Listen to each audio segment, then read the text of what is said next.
Acik follow lama Bos Ijan. Acik, apa perasaannya datang ke gudang Bos Ijan, Acik? Mana nak cakap? Baguslah. Dah macam apa ni? Macam ni kan. Gudang. Alhamdulillah mantap lah. Terima kasih Itu banyak. je lah. Yang Hafiz Enterprise dulu Acik pernah datang, singgah tak?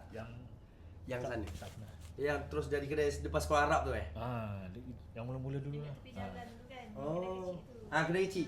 Oh, yang dekat sini Tepi jalan kecil tu Ke Sebelum traffic light. sebelum traffic light. Oh, sekolah lepas sekolah Arab tu Ada kedai makan. Oh, alhamdulillah. Ya, kedai makan. Ni zaman-zaman dia tu.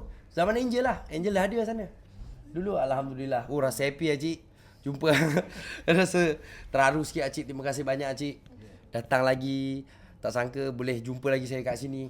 Saya memang cukup suka, bangga ada customer lama saya lagi-lagi dari second hand datang jumpa saya kat sini. Terima kasih banyak. Saya cakap alhamdulillah. So, Cik. So, ni Cik, saya ada nak bagi sesuatu yang bukan semua orang dapat. Lagi sekarang emas tengah naik kan. Ni ada satu, ni emas tulen lah 999 bagi kat Cik. Hafiz Enterprise punya. Terima kasih. Terima kasih Alhamdulillah. Acik kata cuma 100 je. So untuk customer yang datang, yang saya rasa nak bagilah.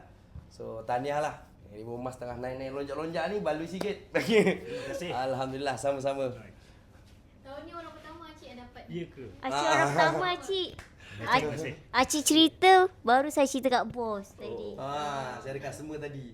Okey. Alhamdulillah. Alhamdulillah. Ambil satu gambar pegang kad boleh? Dengan kad tu. Boleh tak? Boleh. Ambil kat sini. Kad ni dengan member card.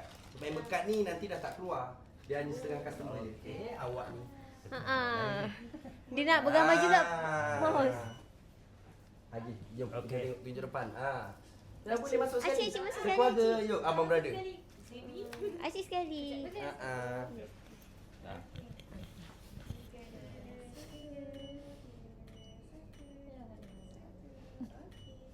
Okey, sama-sama.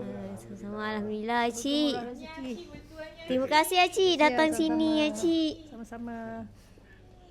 First time Acik datang sini. Alhamdulillah. Dah ada emas. Dia yang mahalnya bukan emas tu geng. Yang mahalnya adalah Sekejap. Acik 100 saja dah tak akan keluar lagi. Okey. Terima kasih. Sama Acik. Lebih kurang halal ya.